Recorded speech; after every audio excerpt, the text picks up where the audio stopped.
Assalamualaikum warahmatullahi wabarakatuh. Alhamdulillah wassalatu wassalamu ala rasulillah thumma amma ba'd.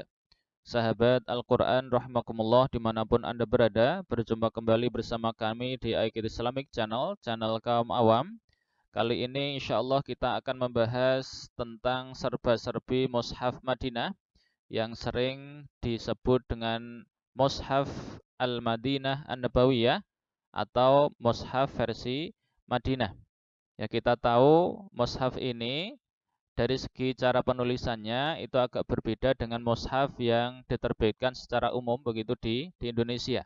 Untuk itu kita merasa perlu untuk memberikan sedikit penjelasan agar sahabat Al-Quran sekalian tidak salah dalam membaca mushaf versi Madinah ini. Baik, kita langsung saja ke sejarah singkatnya, ya. Jadi sahabat Al-Quran sekalian, Mushaf Madinah ini yaitu diterbitkan oleh Mujama' Al-Malik Fahad li Tiba'atil Mushaf Syarif bil Madinah Al-Munawwarah. Jadi mushaf ini dan jenis yang lainnya begitu terkait dengan mushaf baik tafsir maupun mushaf dengan berbagai macam riwayatnya itu diterbitkan oleh Mujama' Al-Malik Fahad ya li Tiba'atil Mushaf Asy-Syarif. Ya, penerbitnya itu. Letaknya di mana? Letaknya di Madinah Al-Munawwarah. Kemudian itu dengan kontrol dari Wizarah Asy'un Al-Islamiyah wa Da'wah wal Irsyad. Ya, kalau di kita Kemenaknya begitu ya, Kementerian Keagamaannya. Itu. Ya, tentunya di Kerajaan Arab Saudi. Kemudian siapa yang memerintahkan pertama kali ketika itu untuk diterbitkan? Yang memerintahkan pertama kali itu adalah Khadimul Haramain. Ini julukan untuk para raja Arab Saudi begitu. Khadimul Haramain Asy-Syarifaini, ya, pelayan dua haram yang mulia yaitu Mekah dan Madinah. Siapa beliau? Yaitu Malik, ya, Raja Fahad bin Abdul Aziz. Ya, Raja Fahad bin Abdul Aziz. Ya, perintah itu disampaikan pertama kali pada hari Selasa, ya, tanggal 19 bulan 8. Ya, kalau bulan 8 otomatis ini bulan sebelum Ramadan, yaitu bulan Sya'ban. Ya, tahunnya 1403 Hijriah. Ya. Kemudian ini tidak perlu, ya. Kemudian pertama kali diizinkan setelah melalui berbagai macam proses, ya, itu diterbitkan pertama kali adalah diizinkan begitu ya. Diizinkan terbit pertama kali itu adalah pada hari pertama atau tanggal 1 min Jumadil Awal atau Jumadal Ula. Ya, maaf ya, Jumadal Ula. Tahunnya 1405. Jadi kurang lebih ya 1,5 tahun sampai 2 tahun ya, 2 tahunan begitu. Setelah melalui proses itu kemudian baru bisa diterbitkan, ya, atau bertepatan dengan tahun 1984. Ini dalam rangka untuk memberikan pelayanan ya kepada kaum muslimin di seluruh dunia. Ya, karena memang mushaf ini juga nantinya diterbitkan, kemudian dicetak luar biasa masif. Setelah itu diberikan, dihadiahkan begitu secara cuma-cuma kepada berbagai negara. Ya, khususnya adalah ketika orang-orang itu pergi haji, yaitu seperti itu, atau mungkin dikirim melalui lembaga-lembaga yang sudah dipercaya oleh pihak kerajaan.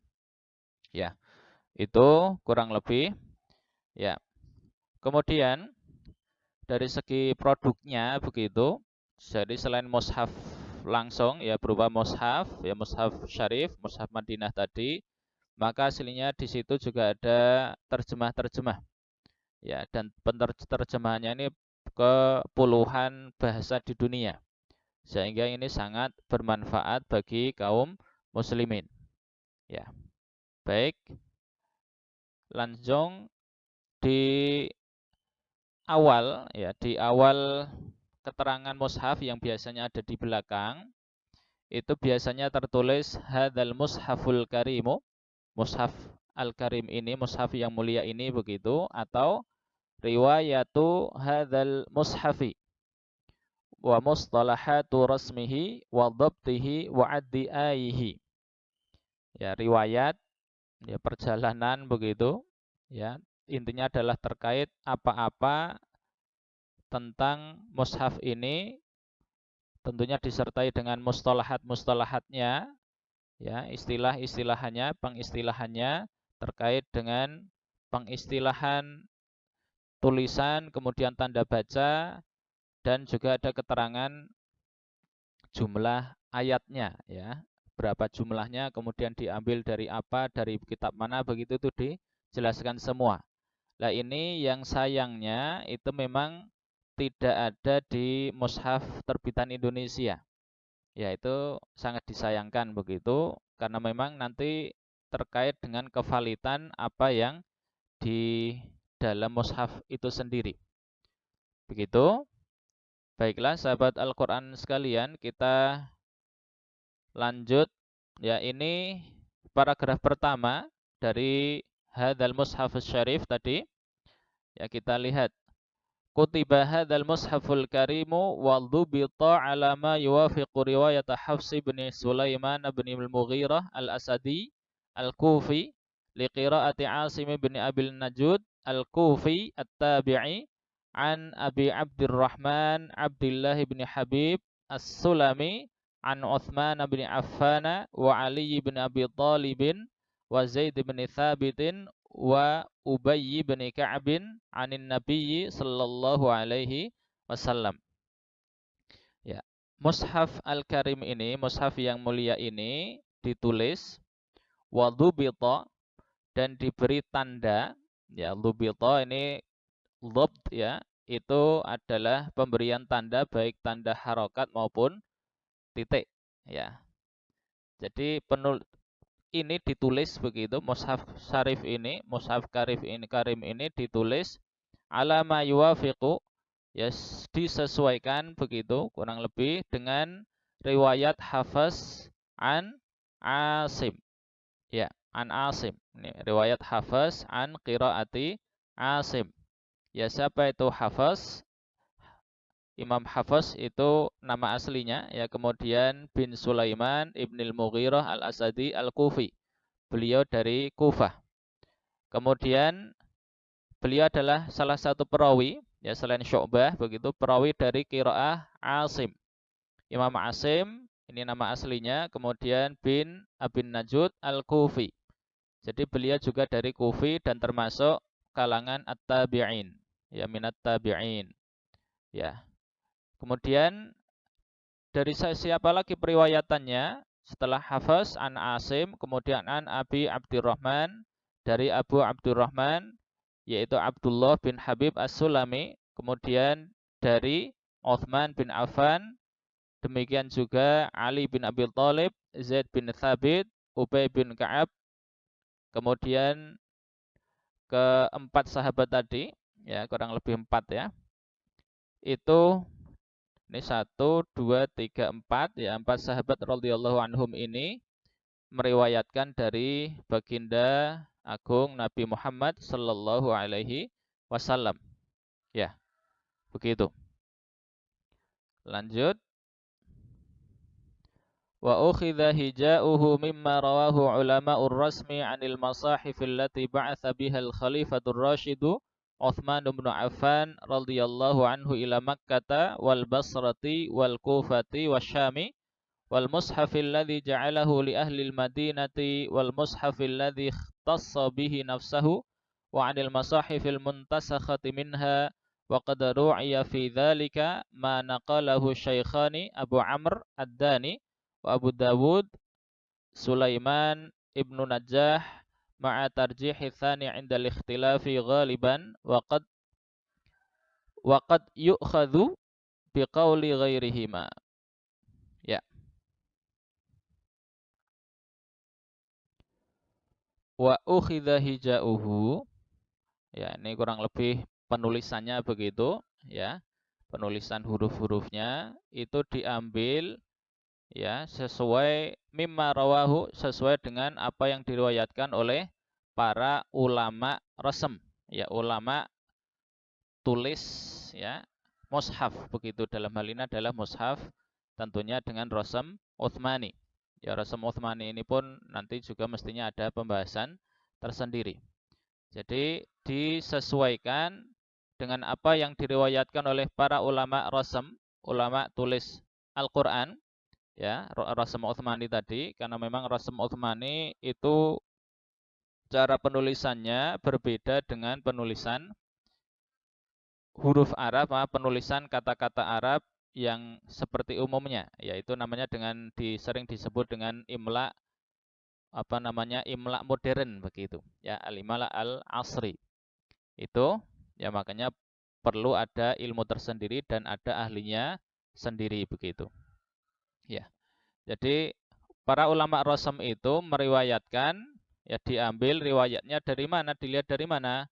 Dilihat dari mushaf-mushaf yang dikirim oleh Khulafa ar-Rasyid, ya Khalifah ar-Rasyidin, yaitu khalifah yang ketiga, yaitu siapa? Sayyidina Utsman bin Affan radhiyallahu anhu, yang beliau kirim ke beberapa kota di Jazirah Arabia.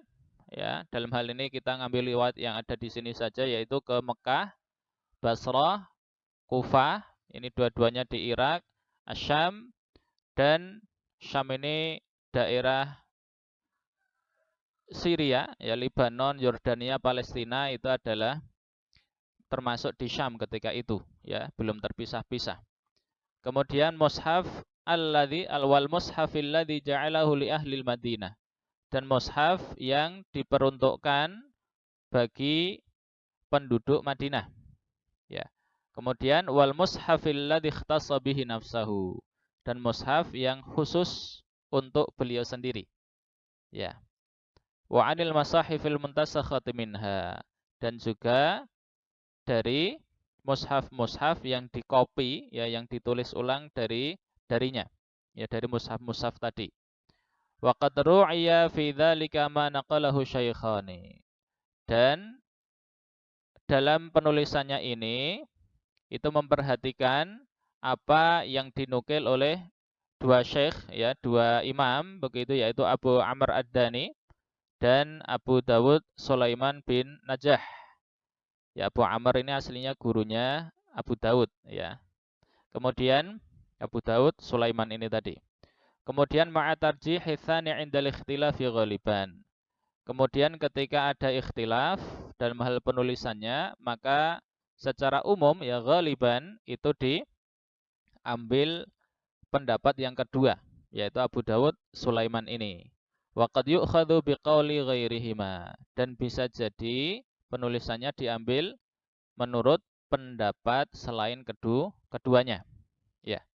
Ini mohon maaf, ini kita agak percepat karena memang ini tidak terlalu penting begitu untuk kita terkait, ya ketika kita mau belajar membaca mushaf Madinah. Jadi mudah-mudahan ada gambaran umum begitu saja. Ya. Kemudian wa hadza wa kullu harfin min hurufi hadzal mushaf muwafiqun li nadhirihi fil masahifil utsmaniyyati sabiq dzikruha. Ya. Demikianlah, jadi setiap huruf dari penulisan mushaf ini itu sesuai, ya sudah sesuai dengan yang semisalnya, semacamnya. Jadi maksudnya sama-sama dari mushaf Utsmani begitu, rasam Utsmani fil masahif al-Utsmaniyah as-sabiq dzikruha. Jadi sudah sesuai dengan mushaf-mushaf yang memang tadi sudah disebutkan, ya yang dikirim ke beberapa kota di Jazirah Arab tadi, ya kemudian yang khusus diperuntukkan untuk bagi penduduk Madinah ataupun yang dikhususkan bagi Sayyidina Utsman sendiri. Ya, sudah disesuaikan. Ini penulisan di mushaf versi Madinah ini. Wa ukhidhat tariqatul dhabtihi mimma qarrarahu ulama'ul dhabti ala hasabi ma warada fi kitab at-Tiraz ala dhabtil kharraz lil Imam At-Tinasi wa ghairihi minal kutubi ma'al akhdhi bi alamatil Khalil ibn Ahmad wa atba'ihi minal masyariqati ghaliban badalan min alamatil Andalusiyyin wal Magharibah. Ya. Cara penulisannya, cara pemberian tanda bacanya serta titiknya itu diambil dari apa yang telah ditetapkan oleh para ulama tulis Arab atau tulis Al-Qur'an ya. Ulama Uldab ini ulama penulisan mushaf sesuai dengan Rasam Utsmani tetapi khusus pada apa? Pada tanda baca dan titik-titiknya begitu. Ya ala hasabi ma warada fi kitab at-tiraz ala dhabtil kharraz. Ya, sesuai ya dengan apa yang ada begitu yang tercantum di kitab namanya kitab At-Tiraz ala Dhabtil Kharraz. Ya, ini adalah kitab tentang penulisan Al-Qur'an dari atau yang dikarang oleh Imam At-Tanassi atau Tinassi. Wa ghairihi minal kutubi dan kitab-kitab yang lainnya ma'al akhli bi alamatil Khalil bin Ahmad ya disertai dengan mengambil ya tanda-tanda maksudnya menjadikan apa yang tertulis itu ya tanda-tanda bacanya itu diambil dari apa yang telah disampaikan oleh Imam Al-Khalil Ibnu Ahmad Al-Farahidi wa atba'ihi minal masyariqah ghaliban dan para pengikutnya orang yang mengikuti pendapatnya dari kalangan al-masyariqah ya ulama masyrik ya ulama daerah timur begitu badalan min alamatil andalusiyyin wal magharibah ya sebagai ganti dari tanda-tanda dari para ulama Andalus ataupun Al-Maghrib Arab-Arab Maghrib ya Arab-Arab bagian barat begitu ya sahabat Al-Qur'an rahimakumullah kurang lebih demikian ya yang bisa kita sampaikan untuk bagian pertama ya serba-serbi Mushaf Madinah ini insyaallah kita akan segera menyampaikan kelanjutannya ya mudah-mudahan diberi hidayah penuh oleh Allah Subhanahu wa taala baik secara ilmu maupun penyampaian dan dari segi niat ya mudah-mudahan kita sama-sama tidak salah niat. Baik, sahabat Al-Qur'an rahimakumullah, segera kita akhiri saja. Subhanakallahumma bihamdik asyhadu an la ilaha illa ant astaghfiruka wa atubu ilaik. Allahumma iyyaka na'budu wa iyyaka nasta'in fahdina siratal mustaqim. Atas segala salah kami mohon maaf, atas segala khilaf dan kurang kami mohon permaklumannya. Jazakumullahu khairan katsiran wa akhiran naqulu lakum assalamualaikum warahmatullahi wabarakatuh.